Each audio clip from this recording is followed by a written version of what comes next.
Greetings, everyone. Thank you so much for joining us. It is I, Tyler Ellison, and I am here with my friends Mario and Lynn, and together we are going to be bringing forth RYOKAH of the Sasani. And when I am synchronized with him and the trance state's established, everyone here who's participating is going to be able to present a question, and you can do that through typing your questions into the YouTube chat. Mario and Lynn will be scanning the submitted questions to see which ones are most resonant, which ones are most exciting, and they will read those questions aloud to RYOKAH, and he'll respond to them in real time.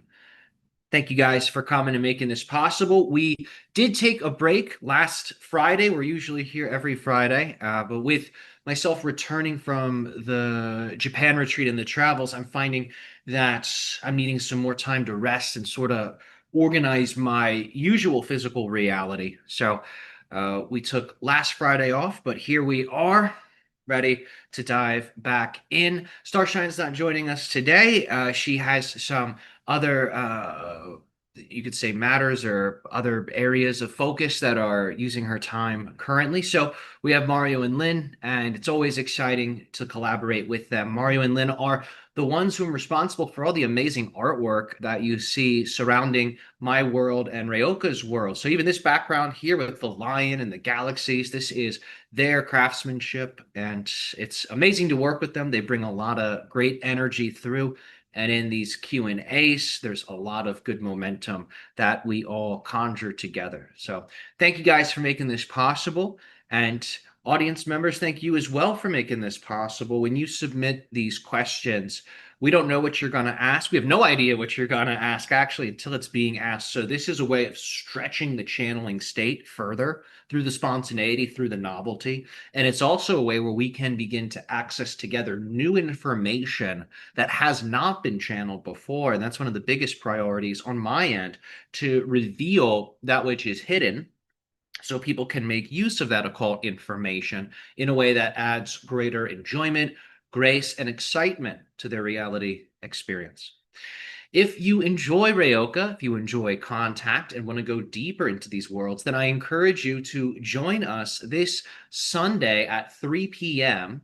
Eastern Time for the Galactic Dreamtime Awakening training that we are doing. This training expands the aura into alternate dimensions where extraterrestrial beings are present and where contact is more probable. Think of building multiple worlds into your aura.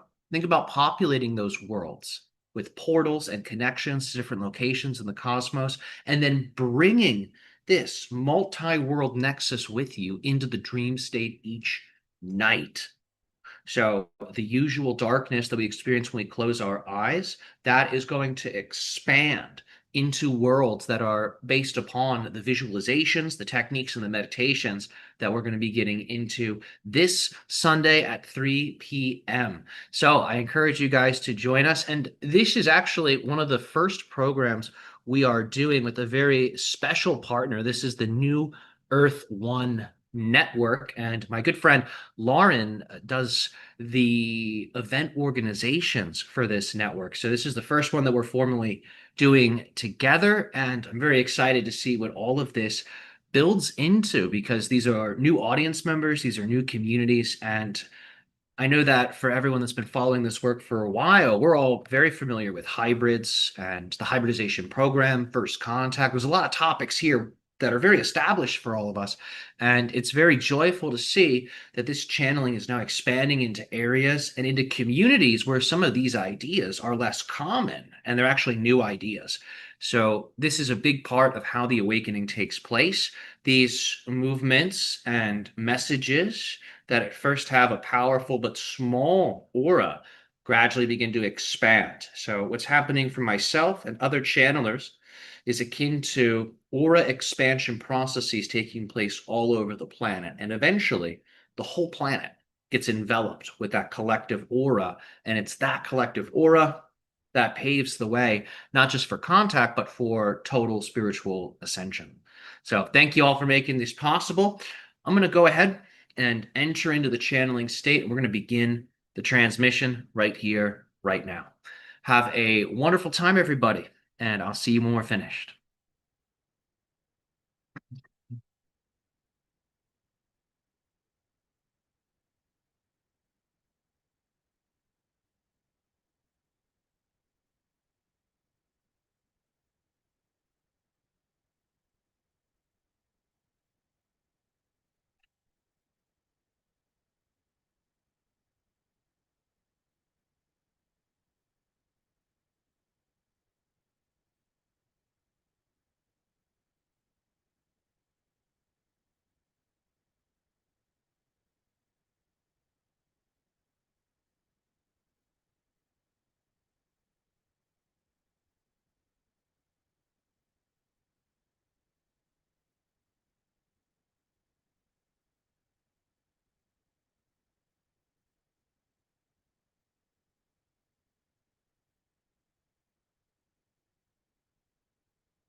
Finally, thank you for joining us for this ecstatic co-creative interaction that we share with one another, this here, this now.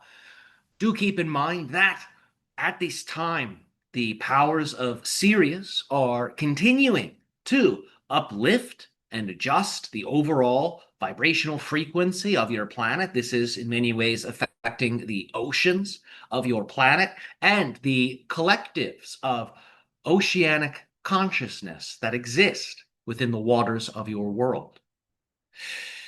Do keep in mind that your ancients had a saying. They had an idea, an expression, and that was the waters above and the waters below. This represents not just the waters in your earth, but the waters of your atmospheres that expand infinitely into the waters of the cosmos. Think of space itself as a type of water-like energy that acts as a unifying matrix that unifies and connects the many worlds in existence ultimately as one world. So it is that Akashic level, that spatial level that acts as an infinite ocean. It holds all things. It holds all manifestations, including the waters above and the waters below. The beings of Sirius act as the higher selves for many of the ocean kind and the aquatic kind that exist physically on your world. Do keep in mind that all species evolved out of the oceans, out of the waters. So for all beings of the earth, there is a specific connection to water and to the higher expressions of water represented by the star Sirius. Sirius A, Sirius B, and Sirius C acting as a stellar collective consciousness. It is this trinity that has been guiding the flow of evolution on Earth since the beginning. Even when you rewind the tape far back enough to see all forms of life expressing within the waters. Even here, the beings of Sirius are working with the Earth. Fast forward that tape and you will see beings, different species, now dwelling on the surface, coming out of the waters, exploring their passion, their excitement on land. Here as well, you will see the beings of Sirius acting as a higher self guiding force. Now, once these aquatic species became more terrestrial in a physical surface way, breathing the atmosphere, eating the herbs, things like this. At this time, the stellar correspondence for Earth began to change. This is when there was a shift from Sirius consciousness as higher water to Pleiadian consciousness as higher Earth. And as species began to walk, as they became bipedal in nature, the Pleiadian influence gradually increased, representing the increasing of the earth element as the primary element. Now, fast forward the tape even further. Your physical evolution, for many of you, is complete. Now you are going through energetic evolution, spiritual evolution. It is This level of the evolutionary process that has drawn the beings of Sirius back into your collective orbit, so to say, where they are once more operating as the collective higher self for humanity. The higher self representation will shift based on evolutionary circumstances, planetary circumstances, even cultural, civilizational circumstances. These types of energy dynamics determine which celestial beings are most resonant with the collective consciousness of humanity and ultimately of the earth. So that changes as you change. And at this time, it is the beings of Sirius once more whom are working very intimately with the multidimensional nature of your consciousness as a people and also with your planet. You will find that the higher dimensional frequencies of light that the beings of Sirius transmit into the waters will cause that which is hidden in the waters, that which is hidden in the depths, to be revealed.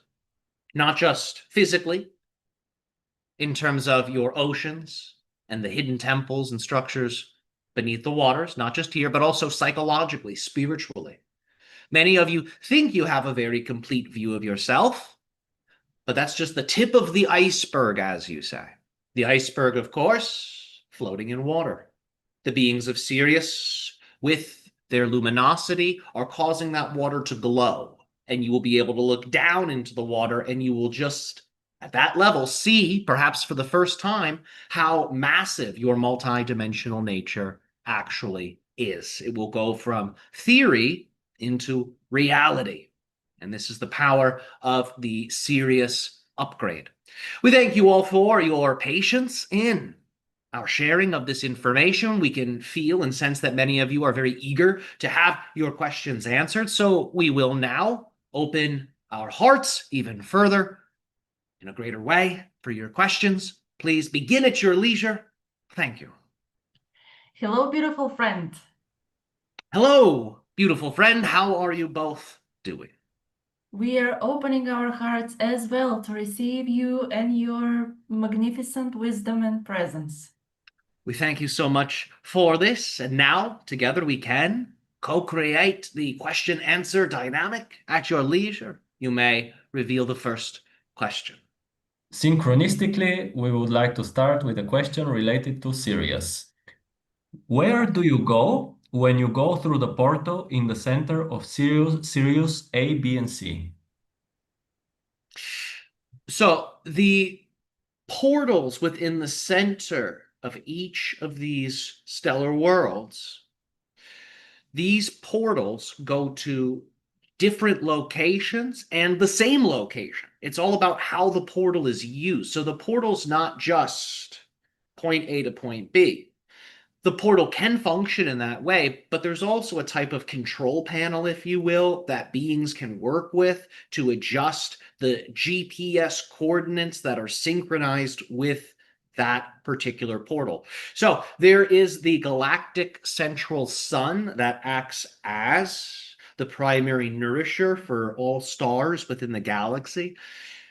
In a type of foundational way or fundamental way, the portals within the center of the stars, Sirius A, Sirius B, Sirius C, connects to that galactic central sun. So in that sense, they all go to the same destination. You could use any one of those three doors and could access the galactic central sun. But you will find that Sirius A, Sirius B, Sirius C have their own personalities. They have their own civilizations. Each civilization has its own culture, its own religion, its own way of doing things. So the themes, the qualities for those three stellar worlds, they're very unique. Sirius A, it is very atmospheric in nature, very luminous in nature. We talked about this in our previous transmission. Sirius B, it's more oceanic. It's more feminine. It's more like the water. So the portals within the center of these worlds will reveal worlds within the cosmos that share and complement their foundational qualities. So those stargates, those portals can be used to access complementary worlds that sort of resonate with the themes of, respectively, Sirius A for Sirius A, Sirius B for Sirius B, Sirius C for Sirius C. And they can also be used to access the galactic central sun. Thank you very much. You're very welcome. And the next question is, will we have opportunities to be on the ships with our ET family? And if so, what kind of tasks we will be doing? You have that opportunity now. It's just that you experience it primarily in the dream state. So these types of things will become physical for many versions of Earth, especially as you move closer and closer to the window. Keep in mind that 2027 to about 2032 represents the window, not just of open contact, but the deepening of the contact experience. And this is where ships will descend. They will become much closer in proximity. This is when beings will begin to physicalize and reveal themselves. So if you respond well as a people to this, and if you pursue this, then you can absolutely experience those types of shared environments, such as craft. You can experience that in a physical way. You can have physical relationships with these beings. That's what's on the table here, ultimately. So what kinds of tasks will you be doing? You will be finding that that question becomes a little silly from the viewpoint of your future self whom is actually on the craft. In physical reality, you are used to doing. Your roles are based off what you do. I'm a plumber. I'm a parent. I'm a teacher. Your whole identity is based off of doing for many of you. So you will find that doing and doer are a part of the same coin. The one whom is doing the doing is the doer. They are the character. They are the mask. They are the persona that possesses the role. But what you are is beyond doer and doing. You are being itself. Being as a verb and being as a noun. So, you will find that when you are in the presence of these beings, your usual motivations will be different. The desires you have will be different. The focus that you have will be different. Most of the desires, the focus, the sensations that you have in your life, in your physical reality, is information and energy that is mirrored back to you by the patterns that exist within your collective. So because you exist in a collective that has a similar quality day after day after day, the same types of reflections, desires, impulses, ideas, inspirations, fears, and what have you are communicated back and forth between yourself and that collective. But when you are interfacing with something beyond those patterns, it's going to be an entirely different experience of the energy exchange. You might find your desires are, let's explore space. Let's time travel. Let's bring resources to people in need. Let's access the dreaming minds of this younger civilization and see if they're able to perceive our presence. And if that is benevolent, perhaps we can initiate contact. You'll find your focus changes completely because you're not going to be terrestrially bound by your focus any longer. And when that happens, you will find your character, who you are as a being, expands in many, many ways. If you want to know what you're doing in those realities, go to those realities now, because there is a future self aboard the spacecraft whom is meditating and is sending their mind throughout time to see which versions of themselves notice. So be one of those versions that notices the signal and then observe them. What are they doing on the craft? And if you start to replicate some of those actions in an exciting way in your life here, now, you will draw open contact to you with a greater magnetic pull.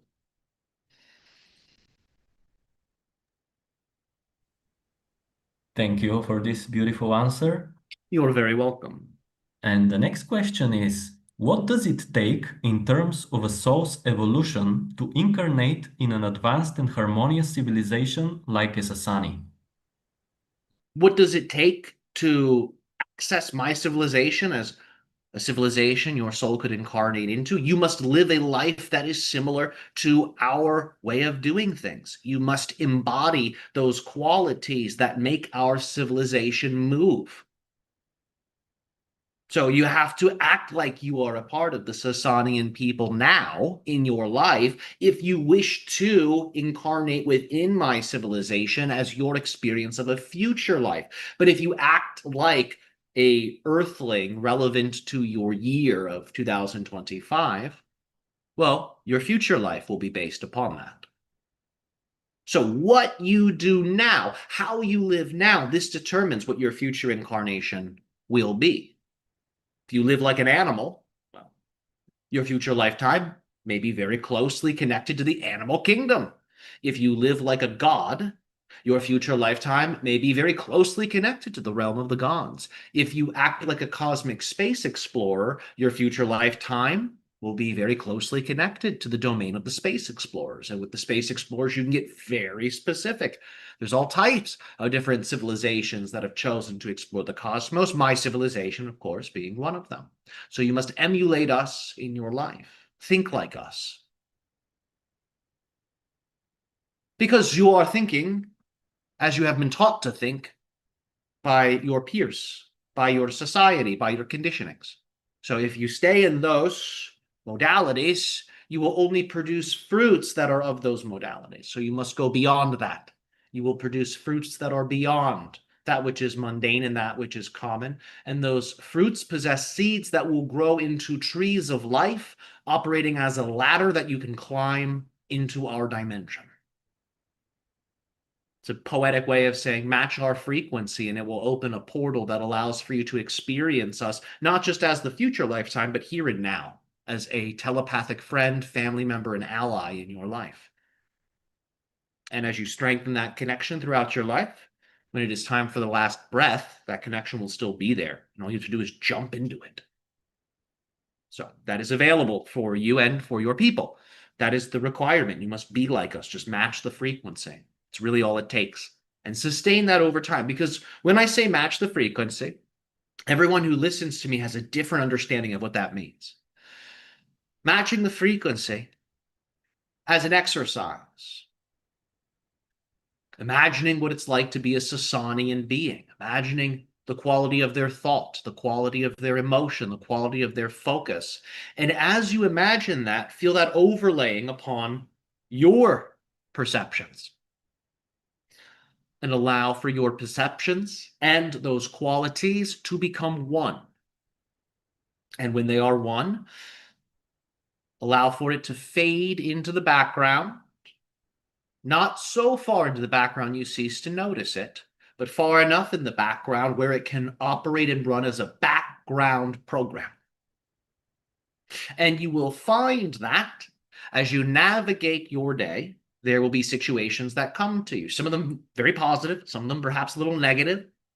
And when you are faced with those experiences of polarity and charge, what you'll find is you are given a few options for how you can respond to those positive and negative subjects. It is those moments where the Sasanian state is to be chosen, when you use that state to overcome challenge, and when you use that state to complement that which is positive, you will find that that state of being, that is the Sasanian state of being, becomes your normal way of doing things. The key will be to choose that state and to operate from that state in the moment of challenge and in the moment of integration of the positive. Those are the two times in particular really call upon my people's energy. If you respond like a 2025 human, you will have the reality of a 2025 human. If you respond as a Sasanian ambassador or avatar, You will have the reality of a Sasanian ambassador and avatar. It is that simple. Just a choice. It's all acting. It is all performance.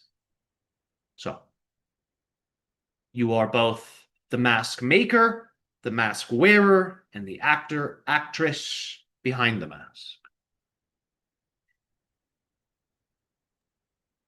Thank you. Of course. Can you speak on the recent volcanoes around the Ring of Fire and the floods in the US that are currently happening and any symbolic meaning they may be saying? Maintain balance. This is the primary meaning. When the human collective is going through extremes, nature will reflect those extremes. So do keep in mind what you see physically. This is about 1%, less than 1% of what is actually happening. So things might look pretty usual in many parts of the world, but behind the scenes, things are changing quite a bit. Very ancient energies are being stirred, and new energies are being summoned forth. So you have energies from the future, energies from the past, attempting to balance and integrate now, here on Earth. It's like fire and water, opposites are trying to come together, and they're doing that through humanity. Humanity acts as that bridge, so past and future can make sense of each other and work as a team. When humanity is unbalanced with its emotional qualities, past and future are also imbalanced. They are not able to synchronize as easily. This can cause psychological disturbances to take place. Psychological disturbances cause aura disturbances over time. And when there is too much of this, nature will reflect it to get your attention. So, too much water, too much unconsciousness. Ignorance. Sometimes willful ignorance, sometimes willful unconsciousness. Too much fire, too much aggression. Too many emotional indulgences that are based in the fires of destruction. So, when those fires of war burn unchecked, when the waters of unconsciousness continues to rise, your planet will reflect this. So, in your own life, seek a healthful, balancing relationship with fire and water. Because you all have that which you are unconscious of, and you also have certain associations within your mind that create energies of aggression or tension. So be willing to investigate those things. Be willing to transform your relationship with those subjects and share that capability. Share your methods, share your ways with your collective so they can do the same. As you balance the emotional qualities within you, the weather conditions around you will mirror those changes.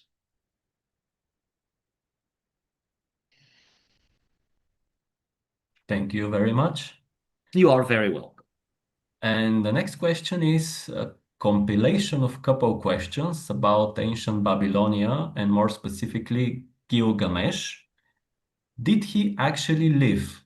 Was he a demigod and a king of the Sumerian city of Uruk? What was the connection between Gilgamesh and Enkidu? Sure. He was. Yes. He also is what you would call a historical character, a type of cultural hero. So he also is a representation of those first beings created by the Anunnaki. He himself, of course, is one of those beings, as much as he is a collective representation for them. When we talk about these first people, remember that the Anunnaki gave rise to many species. There are many versions of humanity that have been brought into existence through the Anunnaki. So there are many first peoples. He represents the many first peoples as one character, And he himself was an actual historical character who lived, who ruled. His relationship to Enki, as you have described it here, creator creation. So remember that different facets of humanity have different Anunnaki founders. So study the Sumerian pantheon and you will discover whom some of these Anunnaki founders are. Enki was one of them.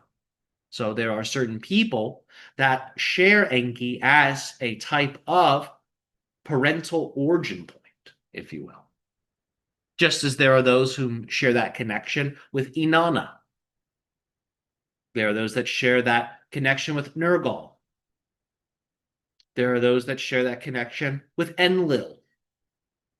So, the Epic of Gilgamesh is about one of the creations of Gilgamesh. One of the creations of Enki, specifically.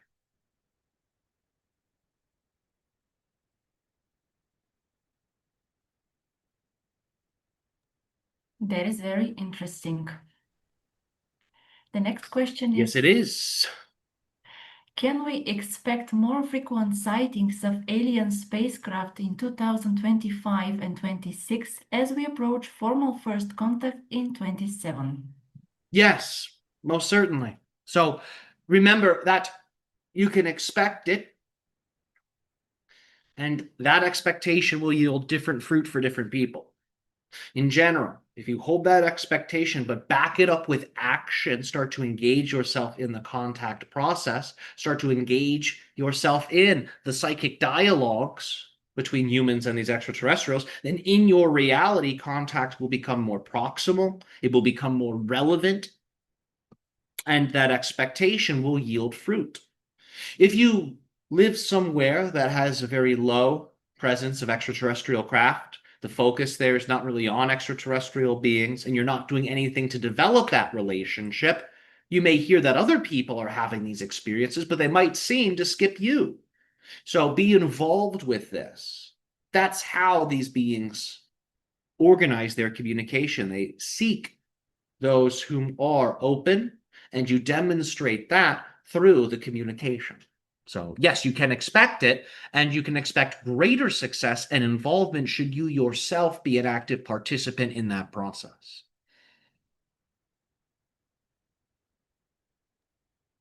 Thank you very much. You're very welcome. And the next question is, do we die after we have finished the theme of life? Is it possible to die without finishing the theme of life except by suicide? What is the theme of life exactly? The theme of life is to be alive, yes? And a part of that is death, yes? Death is a part of life. It's not separate from life. So the theme of life ultimately is existence.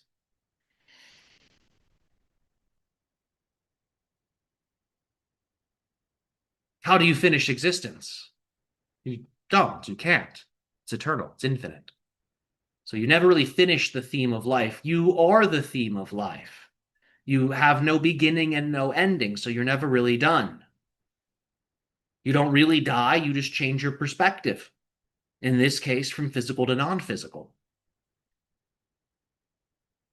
So you have soul contracts. You have agreements you've made pre-incarnation that organize how karmas and circumstances and relationships will play out in your physical reality. You can complete those contracts. You can accomplish many of those.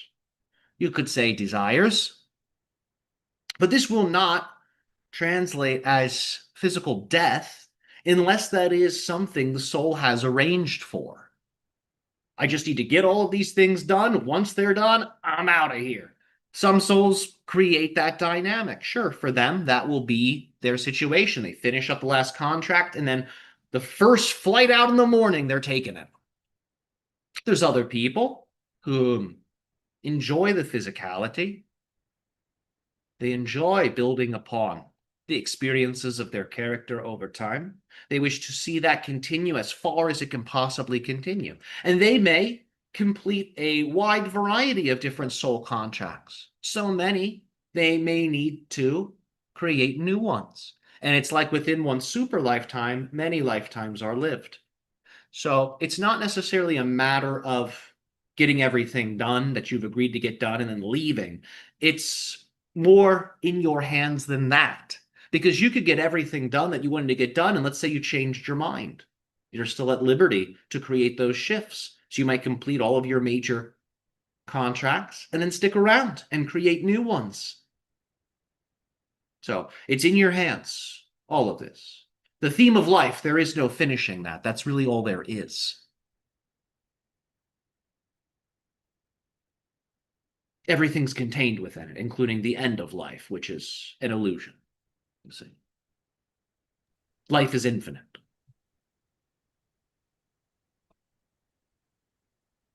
Thank you. And up next we have, which extraterrestrial group do sharks represent on Earth?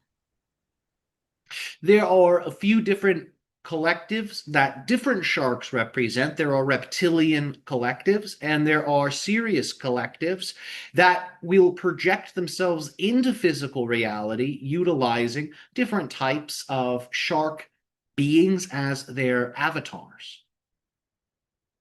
So, the beings of Thuban, they have a strong relationship with the sharks.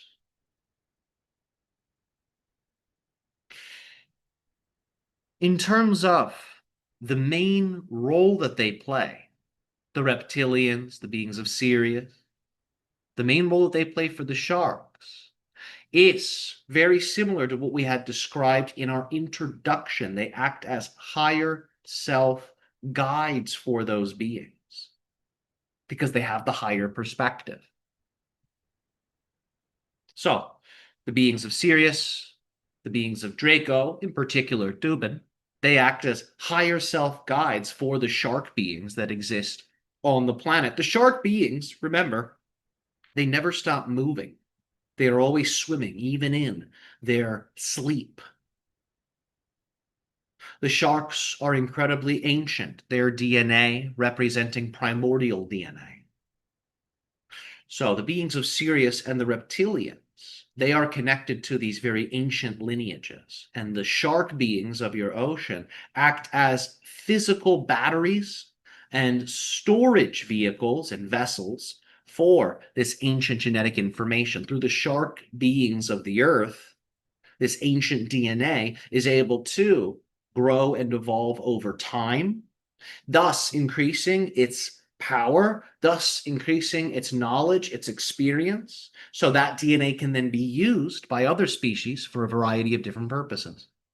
So whenever you have a DNA expression, a genome in physicality, it acts as a grounding agent for all other expressions of consciousness that share those DNA codes. We will get into this in a greater way on another day. It is a very elaborate topic. The key takeaway, the beings of Sirius, the reptilians of Draco, these are some of the oldest forms of consciousness. The sharks of your world, they represent incredibly ancient DNA. And there is a communication network that links these three groups, and it allows for the DNA to grow and evolve itself and to express itself across many dimensions of experience. Thank you very much. You're very welcome. And the next question is, what was the role of John the Baptist in Jesus' life path and in Christianity itself as a persona and an archetype? So he represents the initiator, one whom sends the hero on the journey. Through the baptism, there is a plugging in effect that takes place, and the current, the spiritual energy of the lineage is then passed unto the one whom is initiated, the one whom is baptized. Baptism, of course, is a water-based ritual, so it represents being born, you see. So John the Baptist is like a masculine spiritual midwife. So many people in physical reality play this role. They might not play it all the time, But if you've ever initiated somebody into a spiritual current, that is the channeling of the archetype of John the Baptist. So these are the basic archetypal descriptions of his consciousness. But he is one whom initiates. And all of you have the ability to channel this being. Many of you have channeled this being. Does this answer the question? Is this sufficient for you? As always, perfect, very interesting, amazing answer. Thank you. You're very welcome. We'll take a quick time check before we continue, please.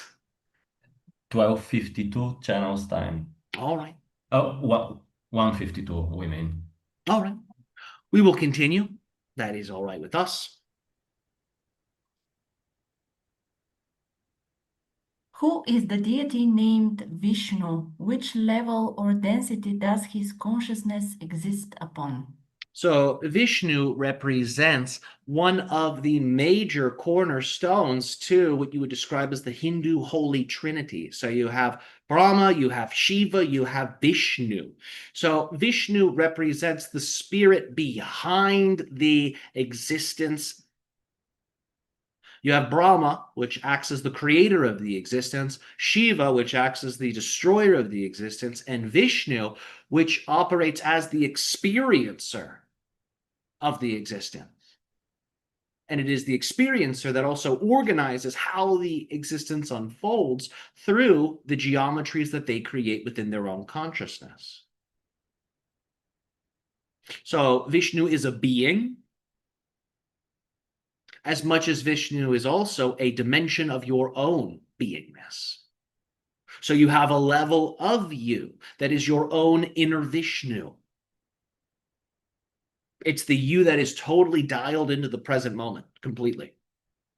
It's the level of your consciousness that resonates perfectly with the being you call Vishnu.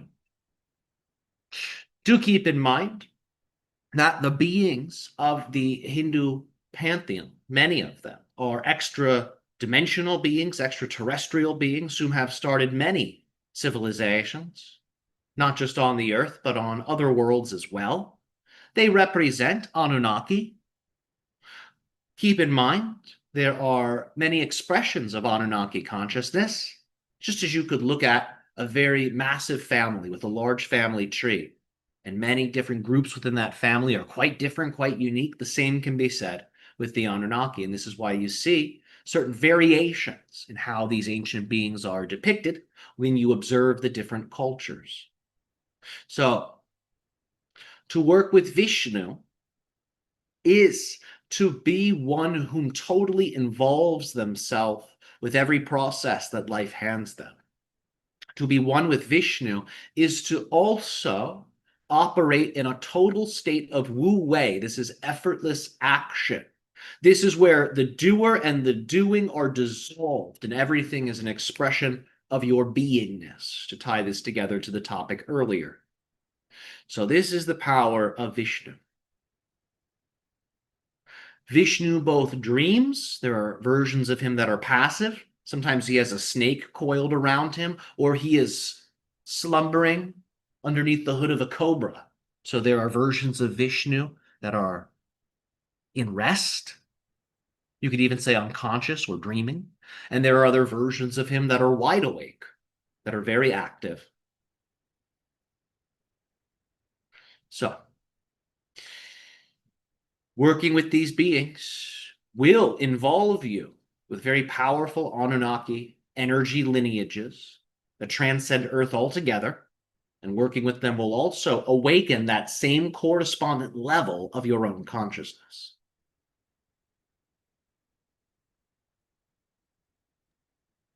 Thank you very much. You're very welcome. And our next question is, what are the blue sky stones found in diamond mines in Sierra Leone, Africa, and their connection to Sirius? They act as batteries for higher dimensional Sirian energies. So you're familiar with the concept of a star seed? And usually you think of this as a person who has extraterrestrial energy within them. These stones, these sky stones, these are literal star seeds. So to meditate with them will cause one's aura to synchronize perfectly with the core of Sirius A, B, and C. In the earlier question, we were asked, where do the portals in the center of these stars lead you? And we said they all lead to the same place, but they also lead to many different locations. These sky stones, if individuals were to meditate with them, would cause their aura to resonate perfectly with the stellar core of Sirius A, Sirius B, Sirius C. This would allow for, through the stabilization, the individual's aura to begin to act as a type of portal where beings of Sirius and energies from Sirius, even environments from Sirius, would be able to manifest into the physical reality. So the stones have a higher level of functioning that manifests when a human being is meditating with them. But if they are left in nature, if they simply become a part of the ecosystems there, they will open up inner earth portals that allow for there to be energetic transference between the environments of Sirius A, B, and C and whatever earth environment they are relevant to or located in. So they can act as a go-between. They are also batteries. They store a great deal of this information. And if humans meditate with them, they will become a portal for that trinary star system. Thank you so much. You're very welcome. Can you say anything about the recently discovered sphere out in deep space that is only visible in the radio spectrum? You will find that certain forms of consciousness are able to densify themselves into particular geometries, and they are able to synchronize that geometric alignment with certain frequencies of communication.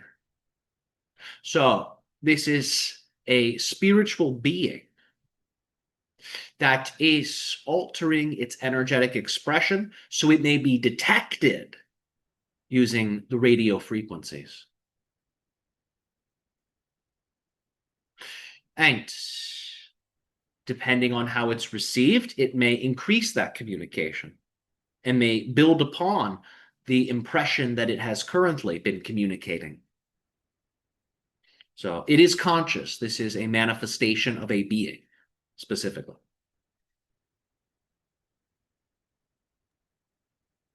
Thank you very much. And just a time check. It's 2 p.m. channelist Very time. good. Very good. We thank you for the update. We appreciate all of you sharing your questions with us. It is always so exciting to be able to dive in to these diverse topics. Our unconditional love and appreciation to each of you, especially to you, dear hosts. Thank you for assisting this communication in being all that it was and all that it is. We will speak to you all in a new way, on a new day, in another version of the infinite here and now.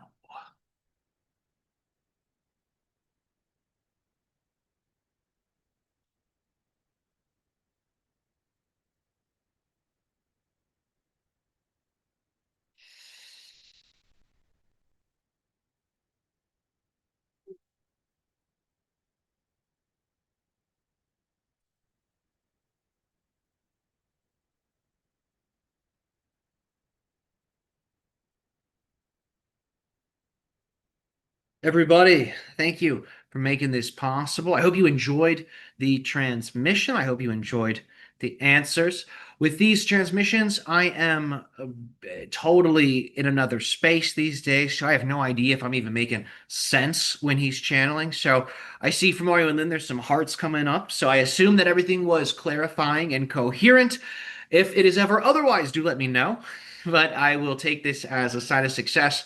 Thank you all for making this possible. It's so good to be able to gather here each week and to dive in to these topics. I think going forward, I'm going to add some more flavor into these weekly live streams to make them a little more special and to make them a little bit more impactful in terms of how all of the energy manifests, not just for myself, but for everybody who's tuning in. So please stay tuned for that. I have a feeling we can pleasantly increase the excitement of these communications. And I hope you enjoyed the excitement that we channeled forth today. Please feel free to absorb this energy that's been broadcasted, apply it in your life, apply it in your reality in whatever way is delightful for you, and you will get a big return on that investment. This energy is very joyful, it is very powerful, and will open all types of doors. Sometimes this energy will take a wall and will just build a door like right in the center of the wall where things looked either hopeless or they looked like a dead end. So it is dream world hologram modification, these types of frequencies. So we'll be getting into that quite a bit on Sunday. I encourage you guys join us for the Galactic Dreamtime Awakening training. We'll have a link up soon in that description. It might already be there, but give it a little bit of time, refresh the page, and there should be a purchase link. Perfect. I'm getting the green light. It is there. So thank you, Mario and Lynn, for helping people to find the entrance to the event. I'm going to sign off for now, guys. Have a glorious, glorious rest of your Friday, and we'll be back here in just a week